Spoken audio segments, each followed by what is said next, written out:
안녕하십니까. 마이다스 가치투자의 마이다스입니다.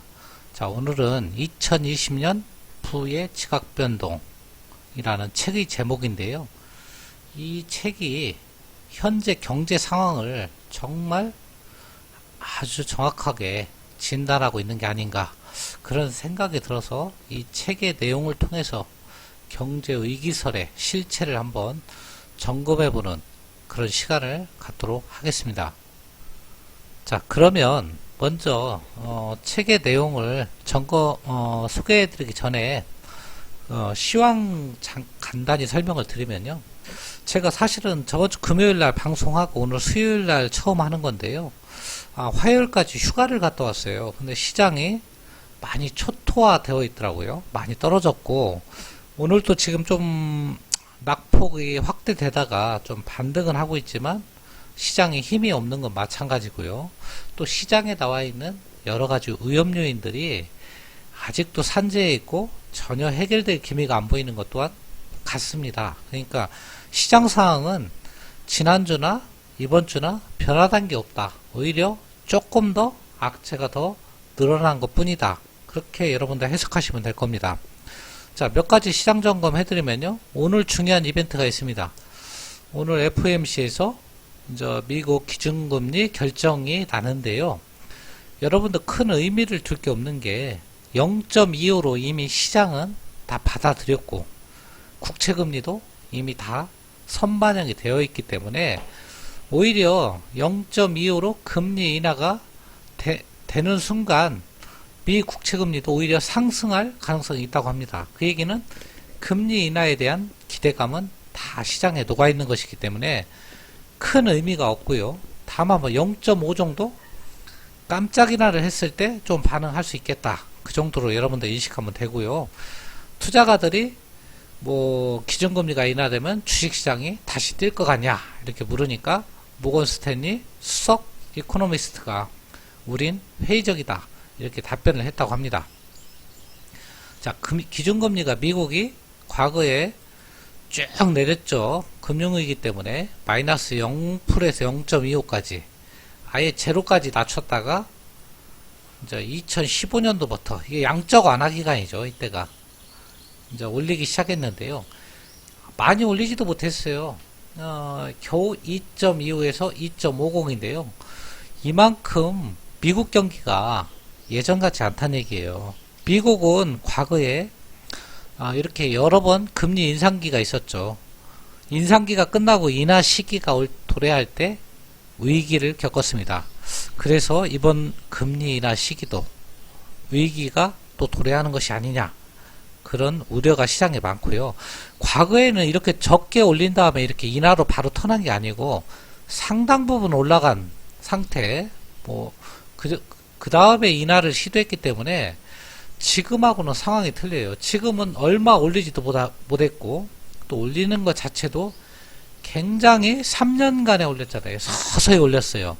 그런데도 미국 경기가 견디지 못하고 침체의 시그널을 보이기 시작했죠. 물론 금리 인상하면 미국이 먼저 침체가 오는 게 아니에요. 항상 아르헨티나라든가 터키라든가 중국이라든가 이런 신흥국에서 더 위기가 먼저 오는 거예요. 그래서 2018년도에 아르헨티나, 터키 이런 데가 위기를 맞았고요. 2019년도에도 중국의 버블 붕괴 관련해 갖고 말들이 많았잖아요. 그래서 이번도 금리 인하 이 시그널을 우리는 굉장히 예의주시해야 되는 것이다. 그 다음에 미국은 어쨌거나 이 통화정책 의구심에도 이 사상 최고치를 지금 경신하고 있는데요. 이게 더더욱 시장의 불안감을 더 증폭시키는 거다. 왜냐하면 빛으로 유지되어 온 세계 경제, 미국 경제가 호황은 맞지만 이렇게까지 호황인가 나올로? 이게 그동안에 미국이 풀어낸 양적 완화, 그 다음에 부채로 들어올린 부동산 가격과 주식 가격이라고 보면 되겠죠. 소위 말하면 가짜 호황이라고 볼 수도 있는 거죠. 자, 이런 것이 우리한테 오히려 더 지금 불안 요인으로 작용할 수 있다. 자, 그 다음에는 일본의 이제 화이트리스트 배제가 이제 중요한 뉴스가 될 건데요. 화이트리스트 배제는 이제 확실할 것 같아요. 8월 2일 날 화이트리스트 배제가 되고, 이제 한 8월 말 정도 되면 이제 시행이 될 거다. 여론조사를 해봤는데 의외로 이제 우리가 이제 화이트리스트를 배제하면 지소미아, 자, 한일 군사정보협정을 우리도 연장을 거부하겠다. 이게 이제 우리도 맞대응하겠다 이걸로. 근데 의외로 여론조사를 해보니까 파기를 해라 하는 여론이 47%, 계속 연장을 해야 된다 하는 여론도 41.6%. 상당히 많더라고요. 의외로 나는 이게 한 8, 90% 나올 줄 알았는데 의외로 계속 유지해라 라는 여론도 제법 많다. 그 원인은 사실은 한일 군사정보협정이 우리가 일본한테 주는 정보보다 일본한테서 우리가 받는 정보가 사실 많았어요. 북핵 정보라든가 이런 거. 그러니까 이거 파기하면 우리한테 오히려 일본한테 타격을 주는 게 아니고 일본한테 타격을 못 줄 뿐만 아니라 우리가 얻을 수 있는 정보가 줄어드는 거예요. 물론 감정상 대응이라고 보셔도 맞습니다. 자, 그 다음에요. 우리가 이제 그동안에 일본의 규제에 따른 대응 조치를 쭉 해왔는데요.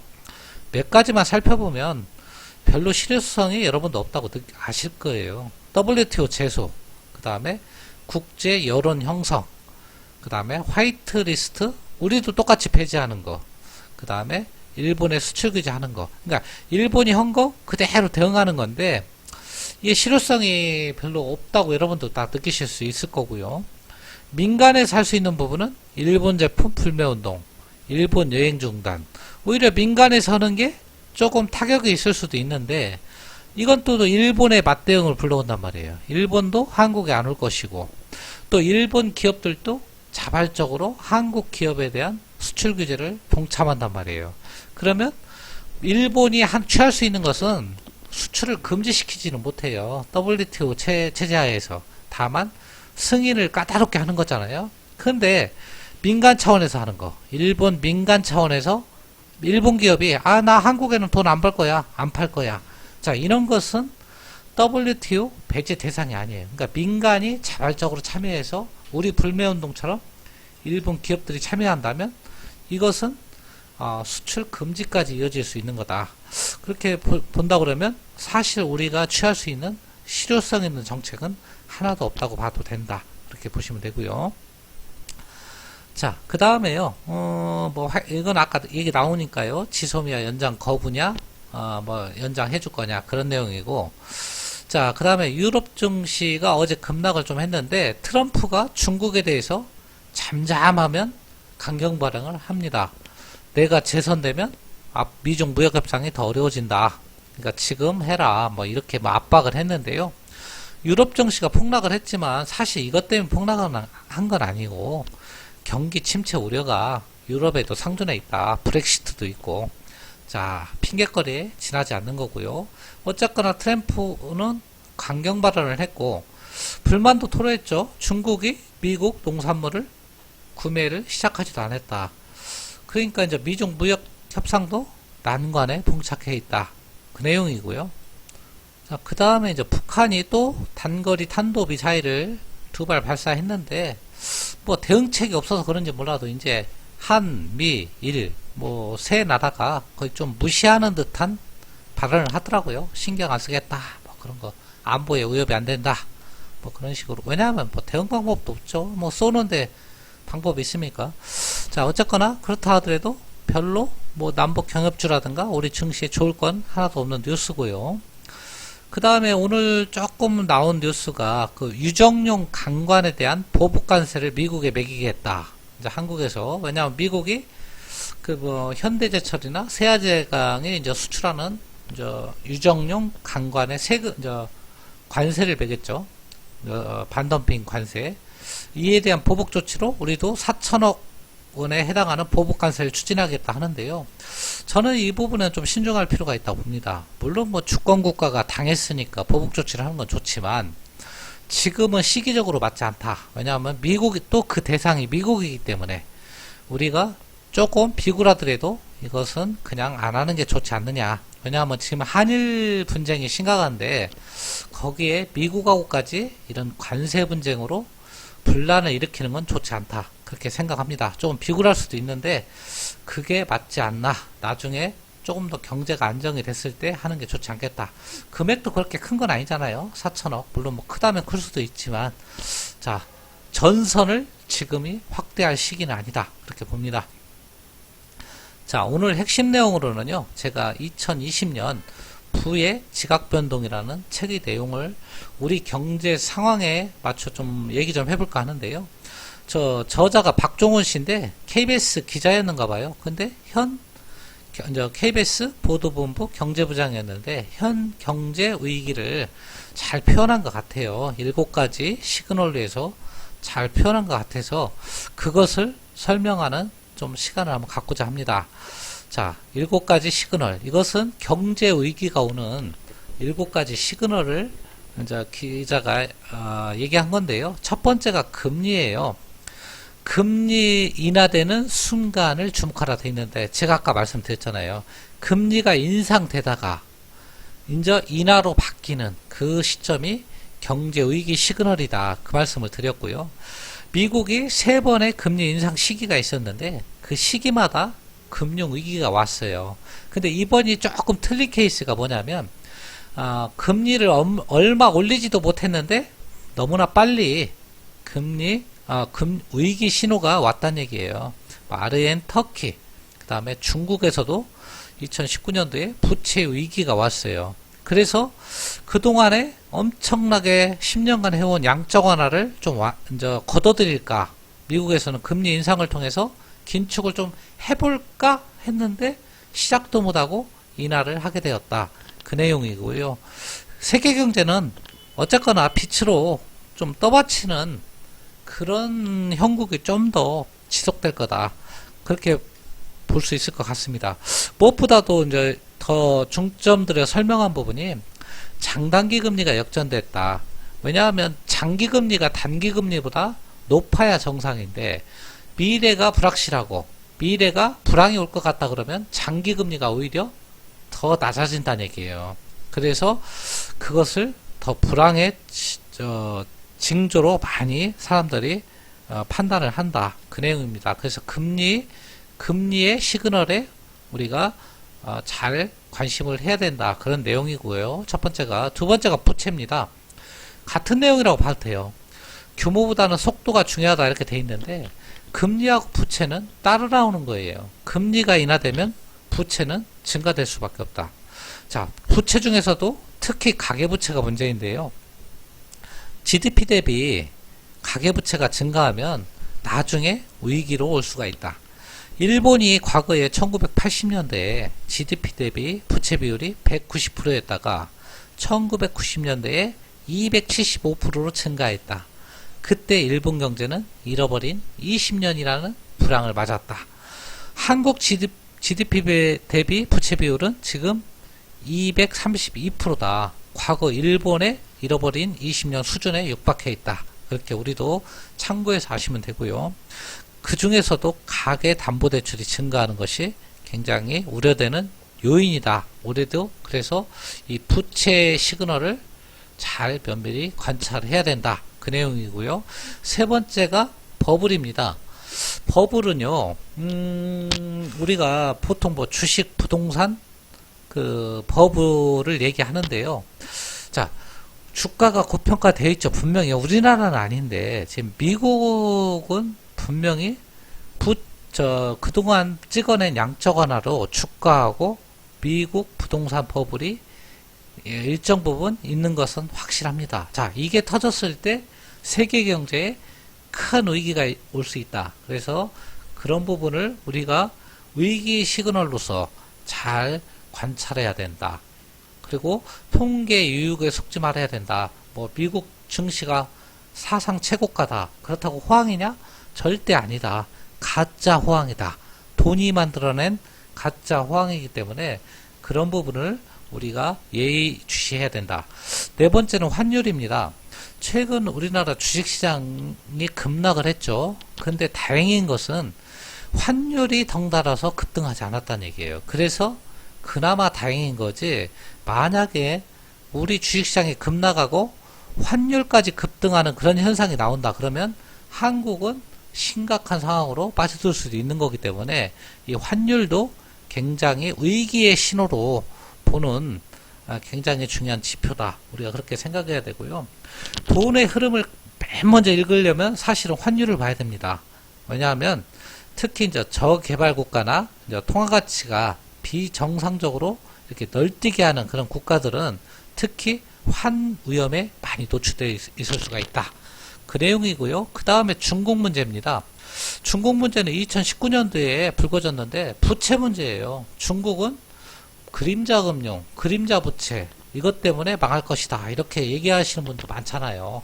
특히 지방정부의 부채는 파악조차 안 된다. 그런 내용이 많이 있고요. 무엇보다도 중국 성장률이 예전 같지 않아요.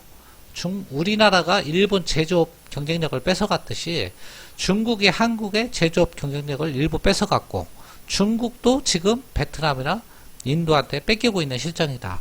중국 성장률이 지금 지속적으로 하락하고 있다. 이런 것도 우리가 예의주시해야 될 지표로 봐야 된다. 이렇게 보면 되고요. 그 다음에 6번째 인구. 인구는요. 우리나라뿐이 아니고 전 세계가 다 지금 문제예요. 왜냐하면 인구 오너스 상태라고 하더라고요. 부양해야 할 인구가 늘어서 성장이 지체되는 것 인구 오너스 상태라고 하는데요. 자, 이런 상태가 한국은 그 중에서도 가장 심각합니다. 출생률이 0.9명이에요. 그래서 이런 것도 우리가 경제를 잠식하는 친북의 살인자라고 했듯이 굉장히 경제의 발목을 잡는 요인이다. 자, 마지막으로요. 쏠림 현상인데요. 한국 사회는 지나친 쏠림 현상이다. 여기서 쏠림 현상이 뭐냐면요. 자, 한국은 수출 의존도가 중국에 쏠려 있죠. 26%인가 그렇죠. 그 다음에 수출 품목도 반도체에 쏠려 있죠. 그것도 한 GDP 한 20% 이상 차지하는 것 같고요. 또 건설 투자에 많이 의존을 하고요. 경기가. 또 자영업자에 대한 쏠림 현상도 많고 가계자산도 전 자산의 대부분 7, 80%가 부동산에 쏠려 있죠. 그래서 한국이 특히 위험하다는 거예요. 이런 쏠림 현상이 크면요. 그 중에 하나가 무너지면 와르르 무너지는 거거든요. 중국이 무너지면 한국이 무너지고요. 반도체가 무너지면 한국이 무너집니다. 자영업자가 몰락하면 한국 경제도 몰락하고요. 그 다음에 부동산이 폭락하면 한국 경제가 또 무너집니다. 이렇게 쏠림 현상이 큰 나라이기 때문에 주의해야 된다. 자, 7가지 시그널. 여러분이 보기에도 한국 경제에 굉장히 의미 있는 지표들이 아닙니까? 자, 이러한 시그널을 주목해서 위기에 대응을 해야 이러한 위기를 잘 극복할 수 있고 이러한 위기를 덮으려고 뭐 경기 부양, 양적 완화, 뭐 금리나 이런 것을 남발해서 이런 가짜 호황을 인위적으로 만들어낸다면 오히려 더 큰 파국을 맞을 수도 있다. 이런 7가지 시그널, 이걸로 위기가 오고 있음을 우리는 파악하고 선제적인 대응을 할 때만이 위기를 기회로 만들 수 있는 기회를 만들 수 있는 그런 역량을 가질 수 있다. 자, 오늘은 박종훈 씨가 쓴 2020 부의 지각변동이라는 책에서 나온 위기가 보내는 7가지 시그널에 대해서 한번 알아보는 시간을 가졌는데요. 여러분들 현재 경제 상황에 대해서 그래도 아주 현직에 있는 경제부 기자의 눈으로 본 시각이기 때문에 일반 작가들이 쓴 것보다는 현실감 있는 경제 분석을 한 책이 아니었는가 그런 생각이 들고요. 우리가 앞으로 다가올 이런 위기의 시그널을 잘 관찰해서 선제적으로 대응을 하지 않으면 기업이나 국가나 개인이나 큰 위기를 맞을 수 있다 생각합니다. 개인도 마찬가지로 철저한 대비를 해야 될 것으로 생각됩니다. 자, 오늘 동영상을 마치도록 하겠습니다. 끝까지 들어주셔서 대단히 감사합니다.